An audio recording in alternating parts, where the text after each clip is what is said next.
Shalom. All praises be unto Yahweh, Bashim Yahushai, Bashim Kakadash, the one to the elders and apostles of Great Millstone. You rule well. And shalom to the hopeful elect of Israel, man. Get straight into it. And this is basically back to the basics, man, of the image of the Lord. And also why the image of the Lord is important, man. Because in this world, the people, especially people that are in the religion of Christianity, which is paganism, infused with paganism, and twisting of the scriptures and changing the context of the scriptures and not dividing the word rightfully, man. Yeah, it's infiltrated. Yeah, the whole world believes who they ignorantly call Jesus Christ, whose real and true name in the Holy Hebrew is Yahweh Shai. They believe him to be like a so-called white man. And every race under heaven believes that too, because Esau, the devil, has pushed that onto the people. But what does the scripture say? How does the scripture describe the Lord? And the scriptures are supposed to be the end all be all. Yeah? That's where you got to filter the truth from. That's where you got to get your information from the Lord. Right? Where do we get the information of the Lord's miracles? In the scriptures. Where do we get the information of the Lord's disciples? In the scriptures. All the things he's done, you got to find it in the scriptures. So wouldn't his description, his character be there too? His image? Of course. Revelations 1 verse 13 to 15. And in the midst of the 7 candlesticks, one like unto the Son of Man. So who was called the Son of Man? Yahweh Shai, who the world ignorantly calls Jesus Christ. He was known as the Son of Man. Clothed with a garment down to the foot. So you need to visualize this. He had a long garment down to the foot. That's ancient garments, man. Right? Clothed with a what people will see like wearing like in the Middle East and stuff like Saudi Arabia or whatever. But guess what? That's our custom. And really, at one point, everybody was like that. Right?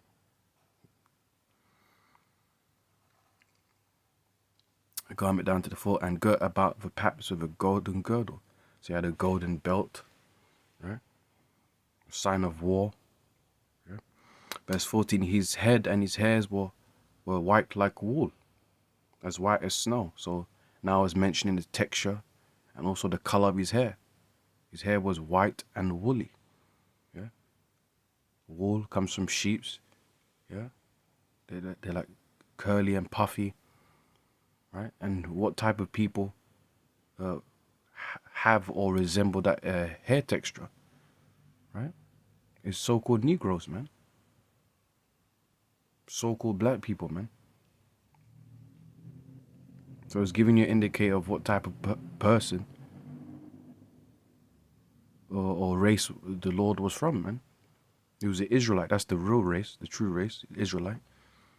And there's many tribes and clans, within the Israelite race and family. However, he will be considered as a so-called Negro by his description.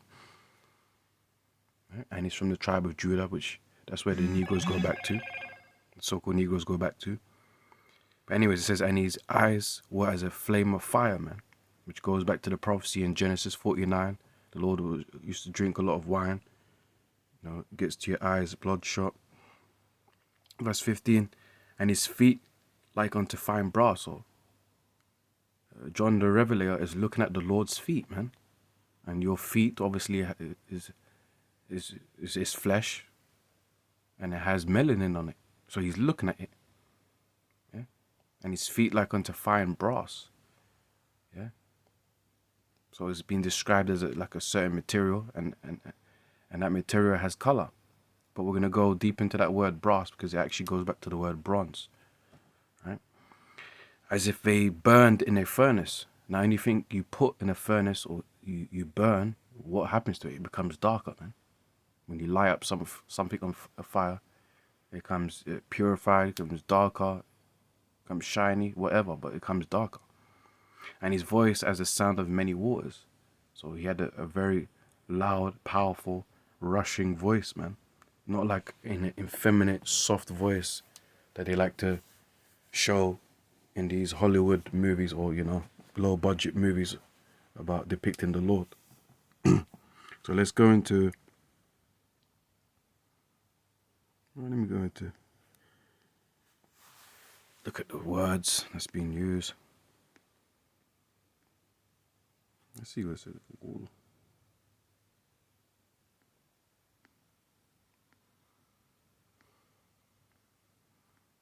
Wool, you already know, comes from sheep. Resembles so-called Negro's hair. But also let's go to description of his feet. And obviously, if your feet is one color, the rest of your body is one color too.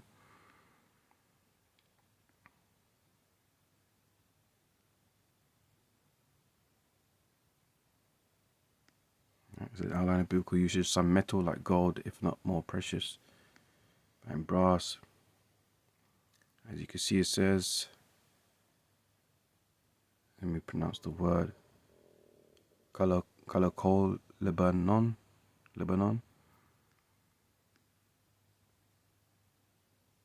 Charcoal. It even sounds like the word charcoal at the beginning.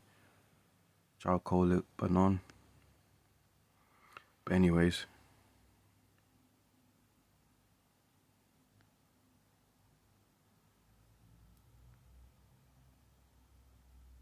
in the implied mean of whiteness or brilliancy, really is purity. But it says, look, burnished copper, an alloy of copper or gold, and silver having a brilliant luster of fine brass. Yeah, but it says burnished copper, an alloy of copper. See the can put.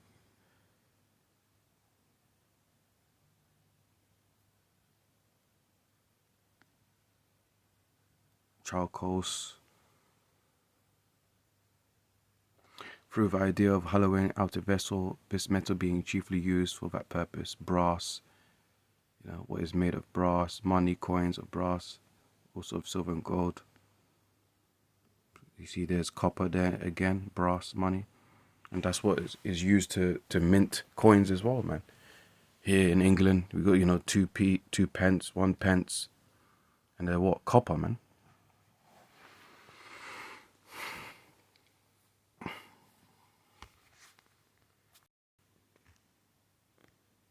But as you can see here, if you were to type, the average person was to type the word Jesus, which we hate saying because that's not the true name, this is what's going to pop up. This is the image you're going to get, right? European, so-called white. But where is this depicted in the scriptures? Where can you find this imagery? Where's the white woolly hair? Where's the brass, the copper? Right? Where can you see that? You can't see that here. But this is depicted as the Lord. But this was from a show, I forgot what it was called. And there was a good scene in it where the child found out the image of the Lord. And this is a closer depiction. White woolly hair, the greys, and the skin like copper. Yeah.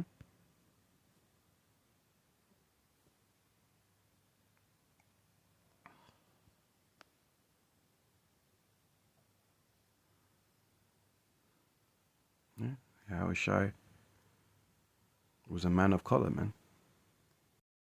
Yeah, but furthermore, just to prove the relevance and importance of the image of the Lord, Exodus 23, verse 1, it says, "Thou shalt not raise a false report.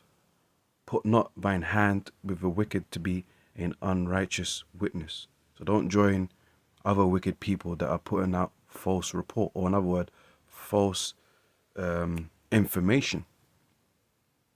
Yeah, and let's go to the word report. What does it say?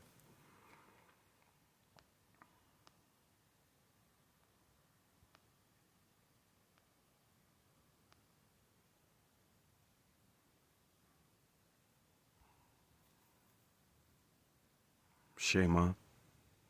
Shema. And it says report a hearing.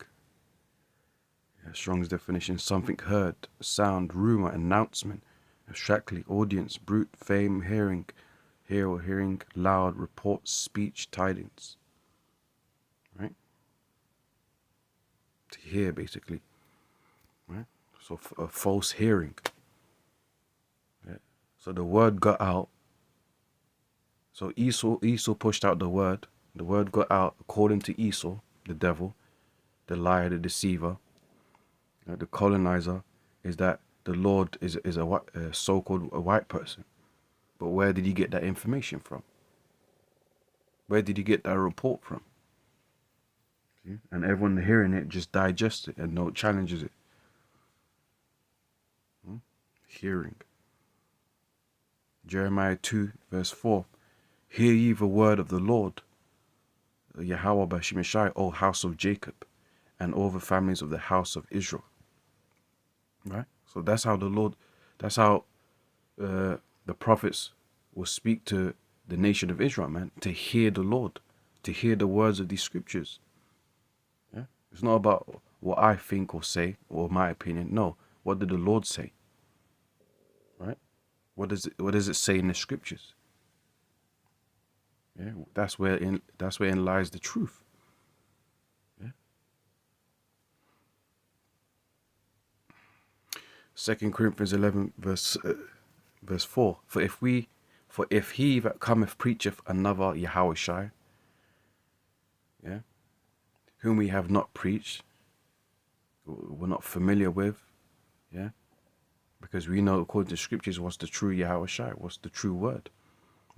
Or if ye receive another spirit, another word, which ye have not received, or another gospel, right? A different news, yeah, other than what the Lord actually taught. Because he said out of his own mouth, he's coming to save the lost sheep of the house of Israel. Yeah? Which ye have not accepted, ye might well bear with him. And that means basically to deal with him. Right? So guess what? There's people out there preaching another Lord, right? And that can also tie in to the image. You gave a false report of how the image of the Lord is.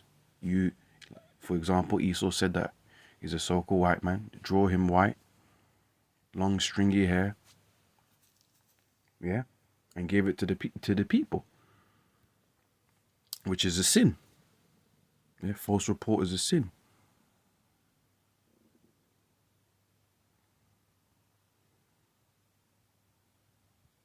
Right?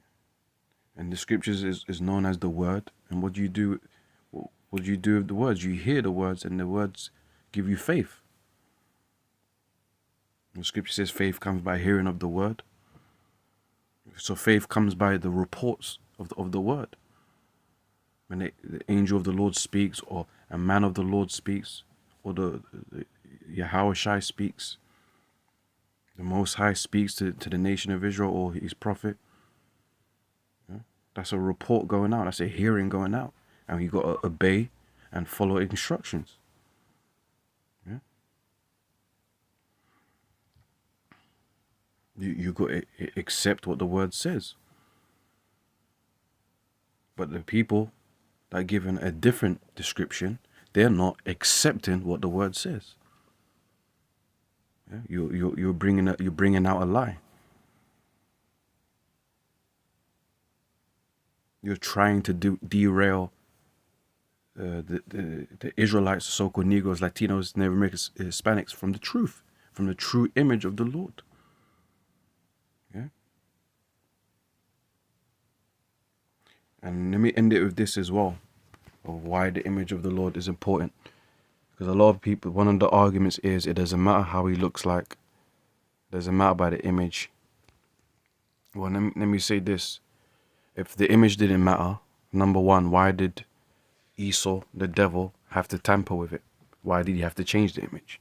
So obviously there's an agenda of manipulating the mind of the Israelites, which can lead to self-hatred, right? Because we know Esau did it because to make himself feel superior. And for us to not find the truth of who we are. Or who we go back to, who we relate to. Because we relate with the Lord. Because he's our people. He's an Israelite from the tribe of Judah.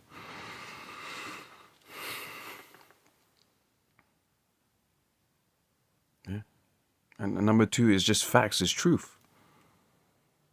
Right? And yes, the things he did does matter. But guess what? It only matters to the people that he's concerned about, which is the nation of Israel. Throughout the scriptures, it's all about the Israelites. You know, Luke 1:68, Isaiah 45:17, Acts 5:30. The scriptures, the promises, the kingdom, it's all salvation, all concerning the Israelites, who originally are people of color, but through the curses and the scattering, yes, Israel has mingled amongst all nations, but the scripture also says, you know, in the book of Romans 8:16, you know, the Spirit bears witness. But regardless, the image is still important because it's a part of the truth. Yeah, you can't accept some of it, or few of it, or most of it. No, you got to accept everything, the totality. Did not the Lord say, you know, I come in the volume of the books, it's written of me? So you got to accept the fact that the image of the Lord is written in the scriptures and it's him. If you don't want to accept the image of the Lord, if you can't say or accept that the Lord is a so-called black man, a man of color, then you got demons on you. That means it's bothering you. And that's obviously, especially to a Edomite or a heathen, it will bother them. Because then they know that, well, it will trigger in their mind that, wait a minute, the so-called Negroes and Latinos, the real Israelites, they're special, man. Because the Lord, the actual Lord, you know, comes from them. It's basically of the same race as them. Yeah. They don't want to accept that. They don't want to hear that. So that's why Esau wants to keep us in ignorance. And another point also is this. This is hypocrisy. When they say,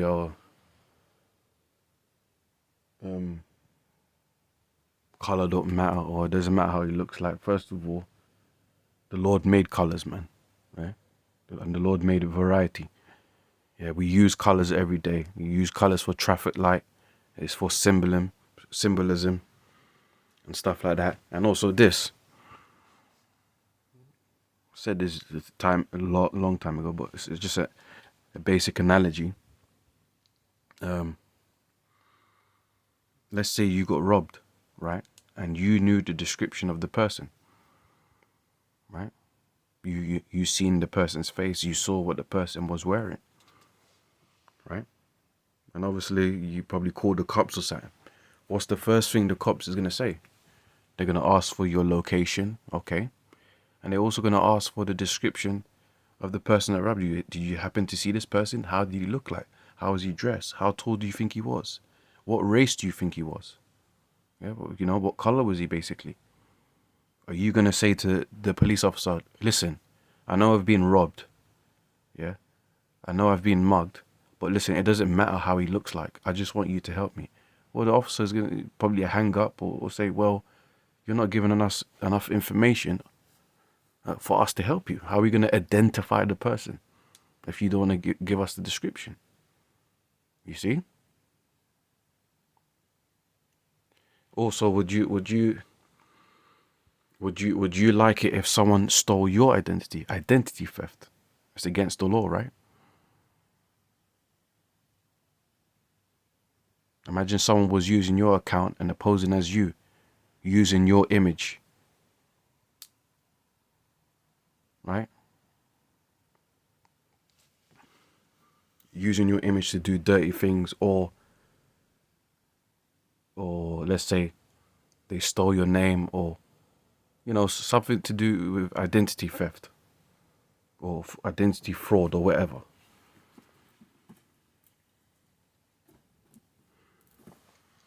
or someone stealing your your business ideas or something like that, your slogan, or, you know what I'm saying? You wouldn't like that.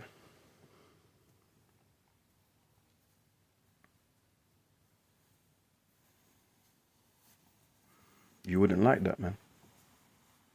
And guess what? Esau he's doing identity theft, man. He's trying to say that he's the Lord by painting the images white, man. Yeah. And that's another video. I'm going to try and go into the iconoclasm, the history of that as well. But yeah,